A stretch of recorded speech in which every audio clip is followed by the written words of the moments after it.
go through our virtual experience so that we can have an understanding of why the CBN come out with this latest review of their policy on ATM charges, 100 naira per 20,000, and depending on where you are going to be withdrawing, another charges also follow. So Muktar Muhammed helping us to understand that perspective, even though it is not new per se, but it was just review. For the last 3 months, Nigerians have been enjoying free withdrawal on ATM, but here we are. There's a new change, and a new sheriff has come with a new rules. Muktar Muhammed, very good day to you. Right, thank you. I like the way you said it. so let's get started. So what's your reaction? All right, what's your reaction to this? It's a new rule, but I don't think it's a new sheriff. All right, go ahead. Well, my reaction is positive.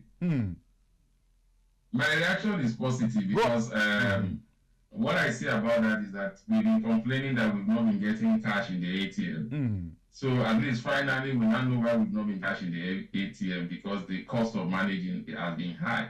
So a lot of most of that is low. So I think that's what we are getting now. So I'm not surprised, but I think the policy will result to you beginning to have cash in those ATM now. For me, that's more important than whatever we are having now. Very good for me. Now, go ahead, Muktar. I think the whole idea is to make sure that we start having cash, but I think the whole idea is that we'll start having cash on the ATM machine. That's for me is fantastic. And it'll be a price war because people will patronize. The Nigerians will get value, I think.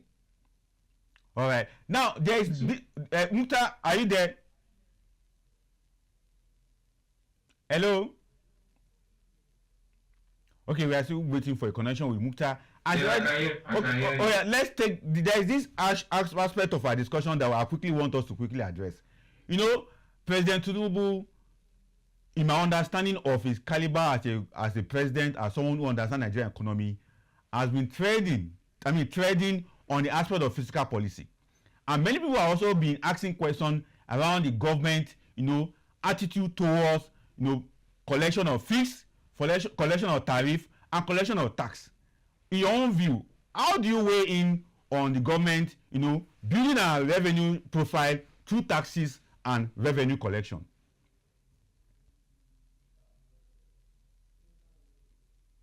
Well, if you build your revenue, if you get revenue through lift, because that will not be doing that every year. You cannot be having, if you can do this if you are able to start making sure that a lot of people pay tax changer. Even levies, tariff work, not really who account of this economic situation whereby we are widening the tax bracket, we are getting more money from taxes not than export, levies import and charges, import. Because when you look at levies are not always there for forever. But and again,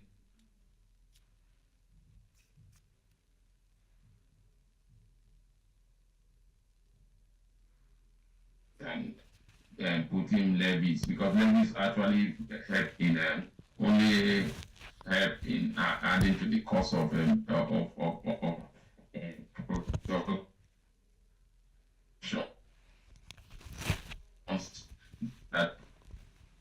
are passed back to the consumer. So getting more revenue, they are not thinking of growing, because we want to grow an economy, through tax policy, either tax rebate, tax holiday, and that. But I think they are more interested in getting more revenue for the government to do most of the major projects. All right. Very interesting. Now let's go to the bulk of this ATM stuff that many Nigerians have been asking the question that CBN behaved like a Father Christmas for 3 months. They didn't even allow us to even enjoy this thing into the end of the first quarter of 2025. They just come back with this review and they slash us. Already, CBN said something. He said the cost of carrying out those maintenance of those POS, those systematic way of getting them is very high. And a lot of Nigerians may not have that understanding. Can you help us in that line that the reason because of why they are bringing this on board was because of the cost that the banks are bearing? Help us out on that, Muktar. Yes, you need, I think what the CBN has not done is that CBN has not given up just because I know for a while now banks have been struggling with cost of maintenance of the ATM machines and even POS machines that they use also. So the cost of those things are very high. You are talking about maintenance, you are talking about efficiency. And you and I know that the cost of doing businesses have gone up in every economy. What used to be 2 naira before is no more 2 naira. So it will also have this ATM. Most of them have some of these ATM comes from the out of the shop this country in terms of getting those facilities together. So it's not surprising that we are seeing that the banks are saying that they cannot continue to maintain this, and that's the reason why sometimes I say when you see CBN give policy and the banks are adamant, you know that there's a lot of water that is passing under the ground, and so the CBN could not implement the big act. Remember, a lot of banks ATM have been empty for a while, and the CBN was willing to talk, and yet nothing was improving. That tells you that they said, well, the CBN should also down to Nigeria, so that Nigerians will know that the cost of maintaining these ATM machines, by the withdrawal, even with the current charges, I don't think it's still enough. These things like it's done globally. We need to look at, if you look at the telecom sector, there was a time that every company used to have its own mass. And so you have mass, the other one will put his mass. But they came to the point that they said, look, let's do what we call share infrastructure to reduce the cost on each other, and that will bring down the cost of the product. So I think what the CBN should begin to look at what can probably is the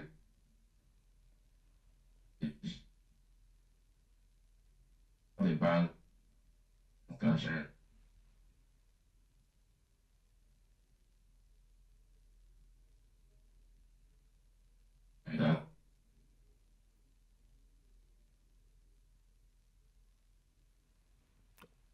All right, Mukta, are you still there? So let's quickly look at other aspects of it, even though we have a very poor network connecting with Mukta or hearing most of what he was saying.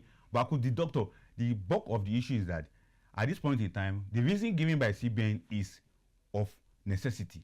The cost of maintaining those POS or those ATM is quite high, and that's one of the reasons why the banks themselves are very reluctant to put money in those ATM. But right now that they are now given the opportunity, there's now opportunity for them to charge according to 100 naira for every 20,000 that are being withdrawn. And the question I want to ask Muktar is that with this 100 naira being charged and other sub-charges that is coming, depending on where you are going to be picking your money from any ATM. Muktar, are you there? Hello? Yes, I'm here. I can hear you. Now, clearly. the next question that I would like to put to you. I can hear you clearly. All right, now. I can hear you clearly. All right, okay. The next question I want to put to you right now. Do you think with these new charges now that is coming in and the vigor that CBN is also bringing on board with the bankers committee, all of them putting their hands together, are we sure we're going to be seeing much cash on the ATM with these charges?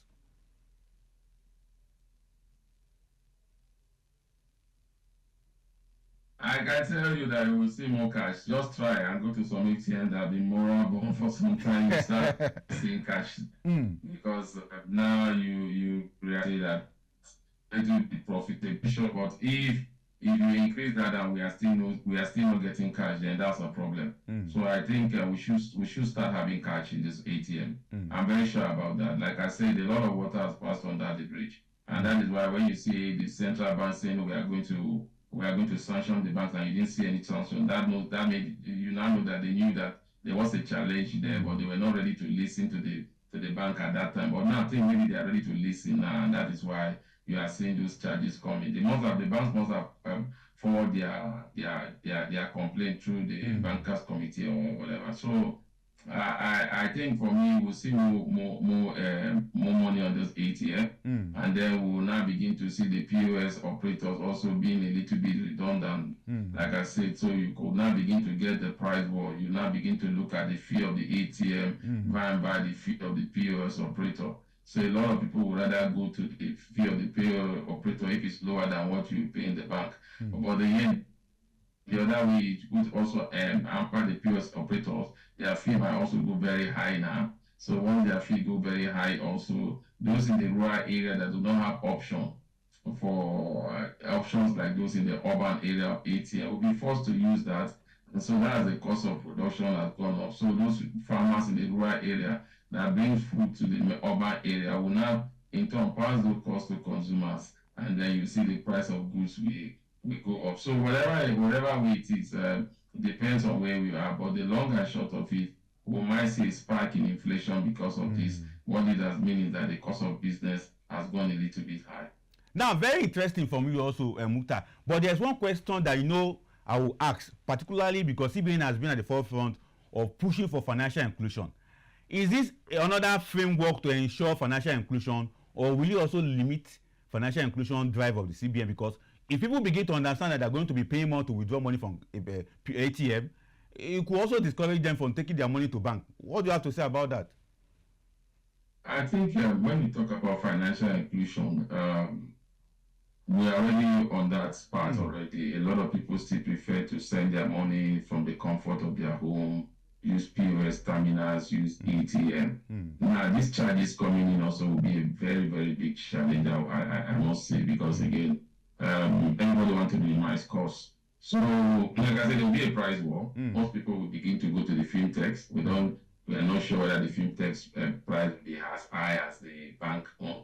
So we'll begin to see a price war, a POS. But what this means sometime again is the market women that have embraced this financial inclusion will now begin to look at other ways to reduce costs. It's either you now begin to pay them in cash or you transfer directly from your app. And so this also could be a challenge. But I think on the long run, we will definitely benefit from it. Everybody want to. It's too late for us to say we'll go back to our orthodox means of doing business. But I think, like I said, the banks also should also begin to look at share infrastructure, which is key to driving down costs. Like I said before, the major telecom companies, they used to have that issue where they have ATM, they have their mass. We have MTN, we have Airtel, we have all that the same place. But now they decide to do what they call share infrastructure. One mass will take care of the three network, and that has brought down their cost of production. I think what is done globally is to share infrastructure, especially in the financial sector. In major financial cities of the world like the UK, Singapore, China, Japan, and even the US, now come together to share infrastructure.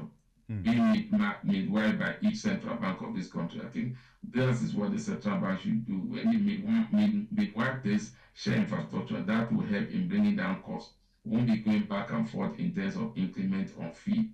And the increment on fee, at the end of the day, if you look at the bank's financial sheets, you realize that a lot of banks have made more profit from fee. But that's not their core business. And when you're making it easy for them to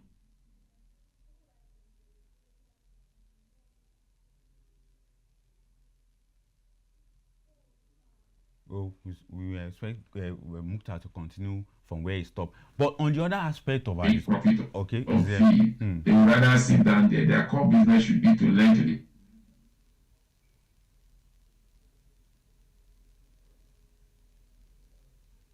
So like I said, can you hear me? Yes, very well. Go ahead. I'm hearing you. Go ahead.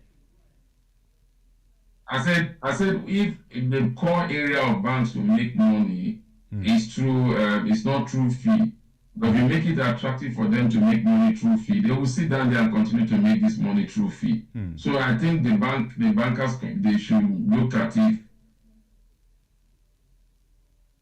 and let them begin to build share infrastructure so that they will have to the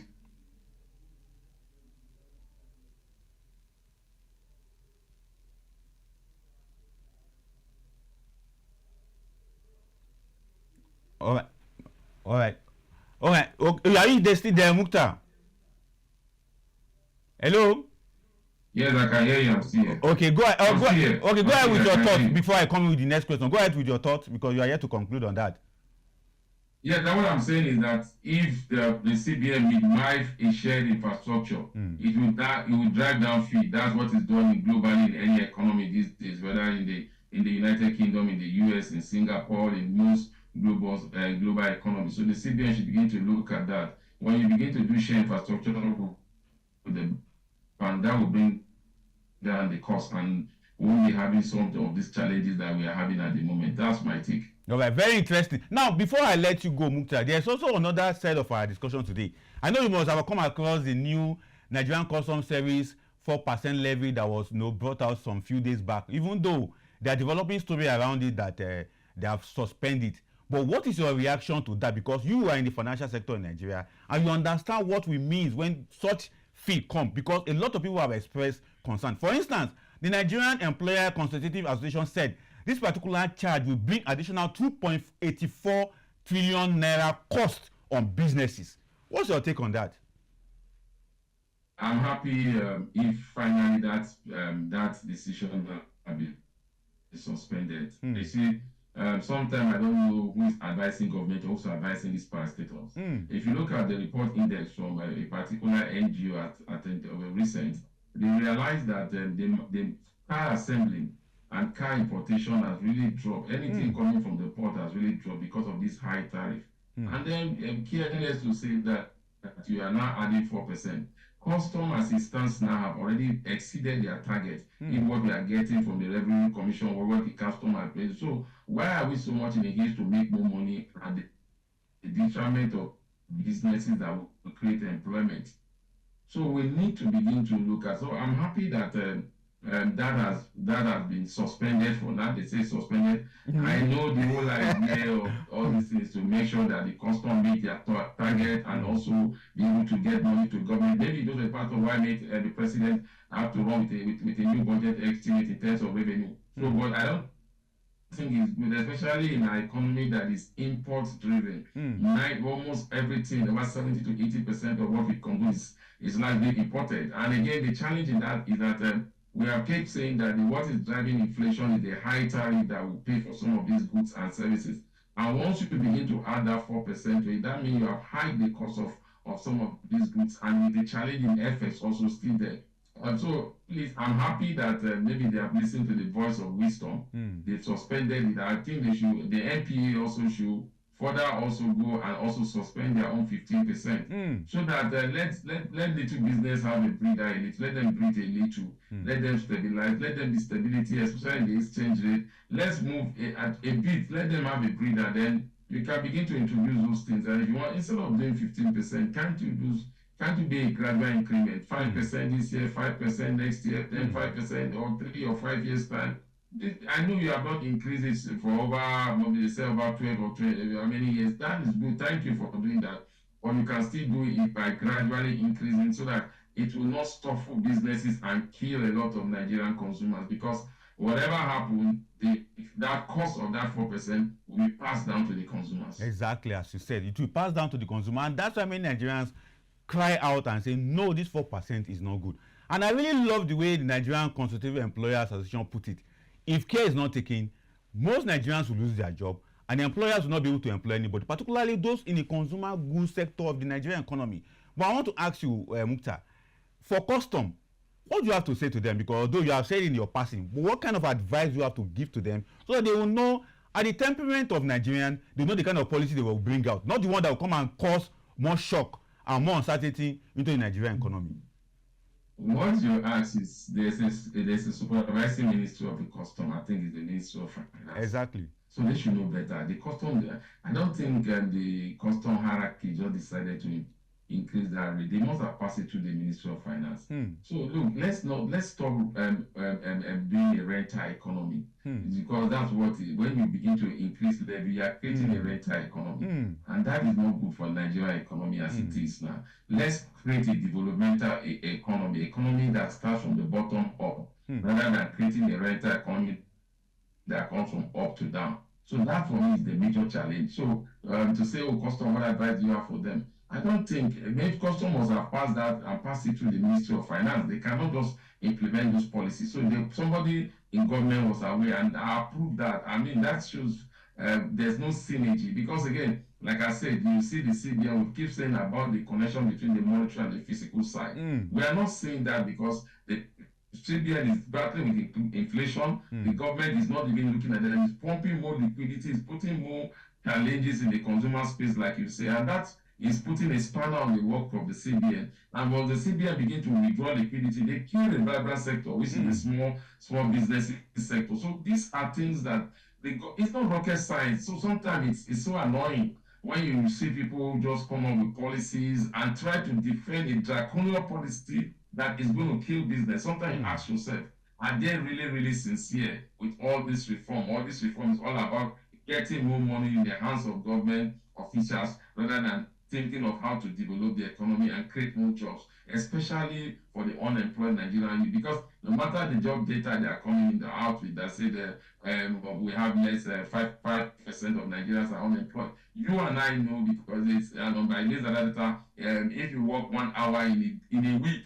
you mean that you are employed. What the wages in 1 hour in a week? So please, let's be serious as a government. Let's be serious as a people. Let's sometimes when you hear then the House of Assembly, the National Assembly, they come out and say stop this, stop that, and you begin to ask yourself, you that must come to the table must come with a clean hand also. Very interesting. Now, there's one argument that the custom put out. The 2023 Act of the NCNC, which allowed them to bring this kind of charges, has identified inefficiency, operational cost deficiency. What I mean is that they have claimed that there is gap in their operational cost. The money they need to fund their project, fund their activities, there is not there. And this is one of the reasons why they are keeping 1% here, 2% here. When I read through some of those documents that made them to take this decision, I was like, all these years, what have they been doing with all the policy and the money that we making? So I want to put it to you. Do you agree with them that they are also having challenges in funding some of their projects? They are the one managing the single window entrance at the port and the rest of them. So do you agree with them that they are also suffering from financial gap to take care of some of the things they are doing? Look, I can't. They could be those challenges. That's the truth. They could be those challenges, because again, like I said when I was talking about the bankers and the ATM, cost of things has gone up, and some of the infrastructure they have are dilapidated infrastructure, and that is why sometimes clearing is becoming very, very tough. Because what they said, that some of this money that they are planning to collect, they will put it into building a more robust system to make sure that there's efficiency in the port.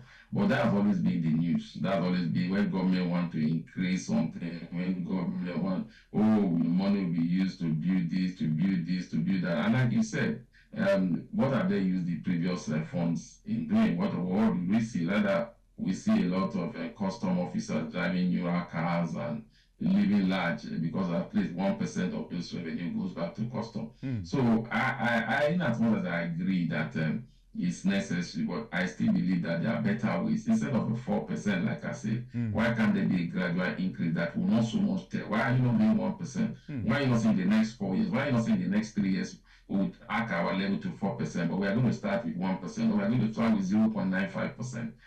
Those are little additions to cost that will be a little bit minimal. So when you continue to do that, then we are attaining stability in one area or the other, then you increase here. The port is virtually empty. What you see in the port is in terms of turnover. There's no turnover, but in terms of value, you see value, because the cost of the exchange rate has gone up. The man that used to bring goods at 400 naira now bring it at 1,500, and you see that the value has gone up. But when you look at turnover, which is what really will get most of these companies to employ a lot of Nigerians, it's no more there. So these companies are not even employing again. So we must look at the larger picture when we are taking decisions, rather than just sitting down trying to satisfy our ego.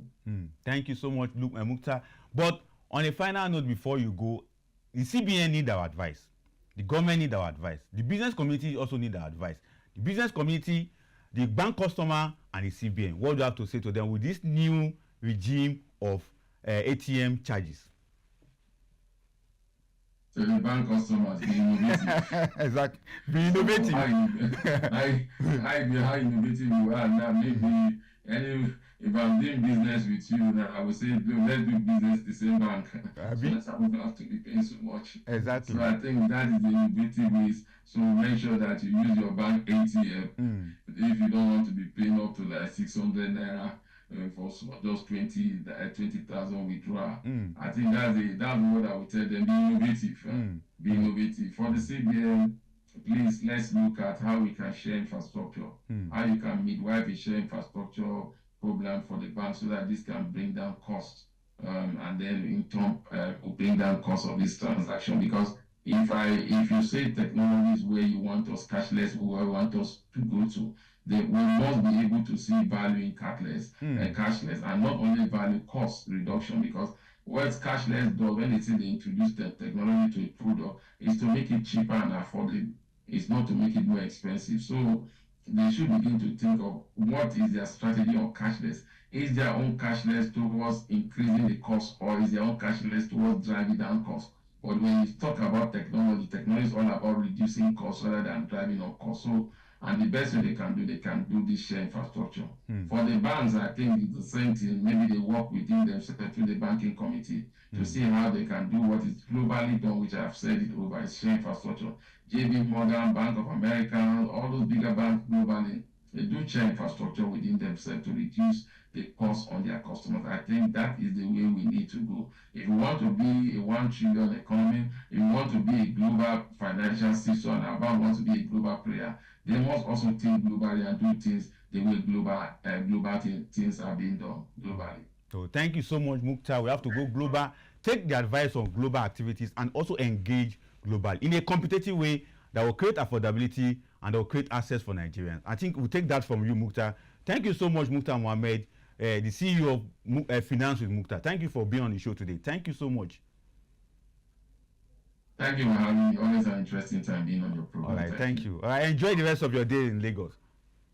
Now, back to the show. We still have another interview segment to conduct, particularly with the people who are concerned with the custom 4% charges. But we'll go on a break now. When we return, Ushak Malam Yaya will be joining me, the chairman of Commodity Export Association of Nigeria, so that he can take us through on their own perspective on the custom 4% charges. Even though it is suspended, but we hope something can be done better on it.